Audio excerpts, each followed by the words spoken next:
You're looking of the for Bills. a team. All right, let me address that real quick. Because Josh and I do have some mutual acquaintances. In fact, I wore, today on our walk-in video, I wore the sweatshirt that says "No Gamble, No Future," which is my buddy Brent Hanks's show, poker show. And he's from Buffalo, big Buffalo fan, I think pals with Josh. I want to root for you guys this year, Josh. So I will take that never a doubt as a olive branch rather than a knife. Because Sure. The fact of the matter is this version of the Bills should go to the Super Bowl. And there is an odd added pressure right now in Buffalo, and we can talk about this more later, but if the tournament starts and Lamar's not in it, and Joe's not in it, and Patrick's not in it, then there's always pressure on the Bills and Josh Allen, but there is a pressure unlike any other year in the past and likely unlike any year in the future that and that's no disrespect to the young teams, Sure. but it is that has been the big four in the conference, and three of them are just not in the tournament. I think Wild's crazy rhino Josh Allen is the scariest version. Just the 3rd and 15, I might run it. I might turn the ball over. The snow made it feel even more ominous. Mm-hmm. At no point did I think Buffalo was out of the game. At no point. I understand they needed Burrow to make some mistakes.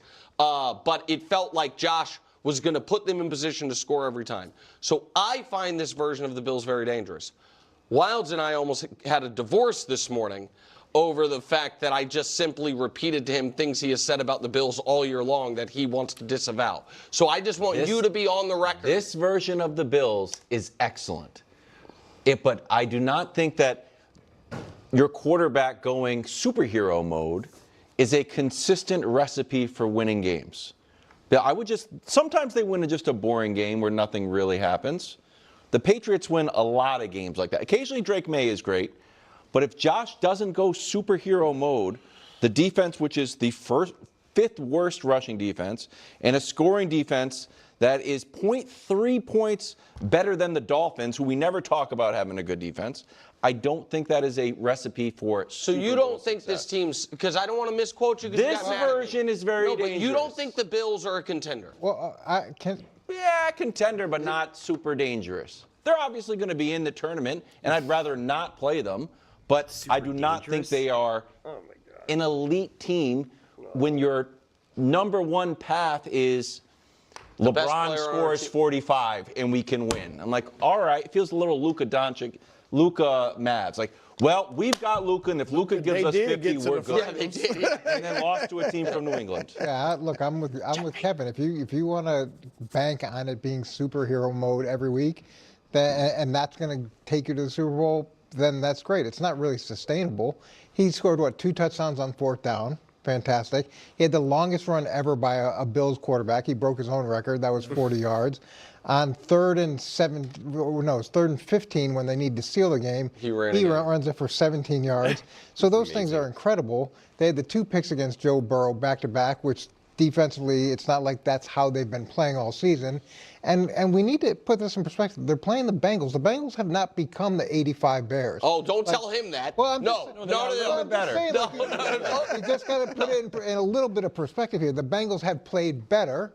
They have played better, but they still have had a significant amount of problems. So lighting them up, it's not like, whoa, I can't believe anybody did that. But, Coach, I'm sorry, I just want, Coach, if the AFC playoffs that I laid out happen, where the Chiefs and the Ravens and the Bengals are not in it, I know you, and I feel like I do. I feel like you're going to say, yeah, I like Buffalo's chances here. Yeah, because when you look at it, if every other superhero is out of it, yes, the only other MVP is going to be Aaron Rodgers, and he won the MVP 8 years ago. And all of a sudden, Drake May's not carrying him, but he was. You were adamant, the league MVP. He's the league MVP, but we're a balanced team. Well, okay. They are absolutely scary.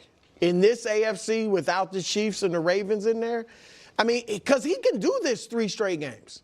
That's the thing. He did it the 13-second game. Well, it was 2 straight games, but yes. Right. Yeah. Like, he's had great postseasons where he was great the entire postseason. And so he can do this. And look, James Cook, their run, if he just, Cook fumbles he leads the league with 6 fumbles, 3 lost. Both of them are first in the league. But they have that strong running game. And their defense obviously isn't great, but it's not horrendous. And now, seeing him do this against Denver, against Houston, that's a little hard to fathom. But when I look at these C.J. Stroud, Bo Nix, Drake May, Justin Herbert, who am I missing? Trevor Lawrence. Seriously, though. He is on an entirely different level, 2 levels above any of those guys. To claim anything less than this would be an act of profound denial. The assertion that this current iteration of the Buffalo Bills, spearheaded by Josh Allen, is anything other than a massively dangerous postseason entity is utterly divorced from reality. It's a position that lacks any rational foundation. We continue to have these bewildering debates about Josh Allen's impact. Let's deconstruct the core argument. Some suggest, well, in a playoff landscape missing the Bengals, the Ravens, and the Chiefs, this team looks threatening. That statement itself is flawed. The potency of this Bills squad isn't contingent on the absence of other teams. It is intrinsically linked to the singular force that is Josh Allen. With those other contenders in the field, the Bills are dangerous. Without them, they become a paramount threat because the equation still boils down to the same variable, containing the league's most physically overwhelming and statistically dominant quarterback. This isn't a discussion about a system quarterback dinking and dunking his way down the field, reliant on yards after catch.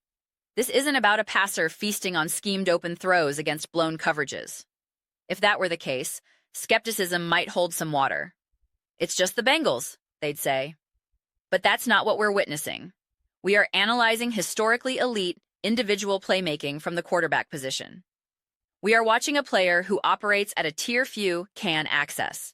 The playoff data is unequivocal and often glossed over. Josh Allen is the all-time leader in total yards per game in postseason history. He is consistently among the top rushers in the playoffs. He possesses the best touchdown-to-interception ratio in the history of the postseason. These are not subjective opinions. They are cold, hard facts. Josh Allen is, by the numbers, an all-time great playoff performer. The question of whether the Bills as a collective rise to the occasion is a separate, team-centric discussion. But to deny the inherent danger he introduces to any single elimination contest is to ignore the evidence. Recall the narrative that persisted for weeks. You don't want to play the Chiefs in the playoffs. I agreed with that sentiment wholeheartedly. Facing Patrick Mahomes and Andy Reid in January was a universally undesirable prospect. The Bills, however, defeated those very Chiefs in the regular season. If a hypothetical playoff matchup were set, the prevailing wisdom would still be trepidation. You wouldn't actively choose that path.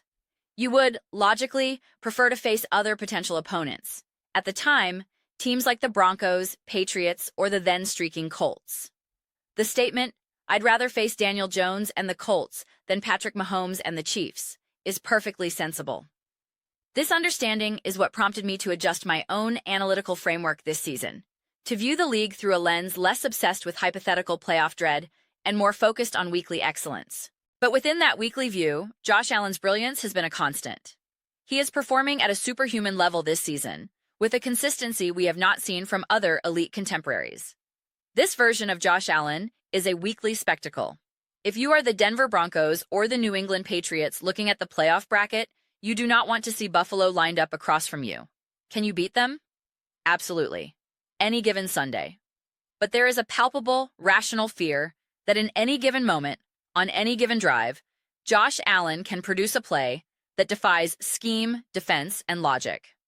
Therefore, this version of the Bills is not just dangerous, they are insanely, unpredictably dangerous.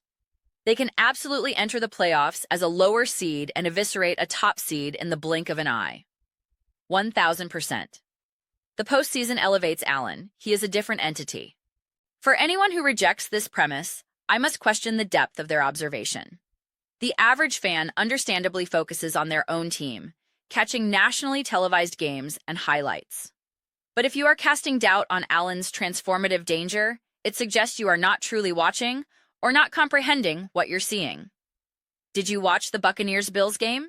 Did you see the entirety of the Bengals-Bills clash? To this day, I'm uncertain how many fans outside the local markets could access it start to finish due to broadcast complexities. If your exposure is fragmented, your perception will be incomplete. This superficial engagement breeds takes like the one I heard recently, where a commentator stated, "I'm not really that scared of Josh Allen. I'm more scared of James Cook." This is a staggering miscalculation. Do defensive coordinators game planning for Buffalo lie awake at night worrying about containing the running back? No. The entire defensive installation, the stress, the anxiety, revolves around one name: Josh Allen. To suggest otherwise is to fundamentally misunderstand how football is played at this level. This is the same quarterback who is often the leading rusher in his own playoff games. To downplay his capability, to dismiss his accomplishments with a reductive, "Oh, it's the Bengals," is to engage in analysis that is willfully obtuse. The conclusion is inescapable. Josh Allen is a monster. This version of the Buffalo Bills is a nightmare playoff draw for any team in the AFC. If you are a fan of a contender and you are not feeling a deep sense of unease at the prospect of facing them, you are not paying attention. Your hope rests not on outplaying him, but on his supporting cast failing him, on his defense faltering, on a receiver dropping a pass. You hope for his team to let him down, because the man himself is nearly unstoppable. That is the definition of a dangerous team. To deny it is insanity. Those are my unequivocal thoughts. I am eager to hear yours. What is your assessment of Josh Allen and the Buffalo Bills' current threat level? How do you view their potential in the postseason landscape? Share your perspectives in the comments below. I engage with every single comment. Whether you align with my view or stand in opposition, let's use this as a catalyst for real discussion.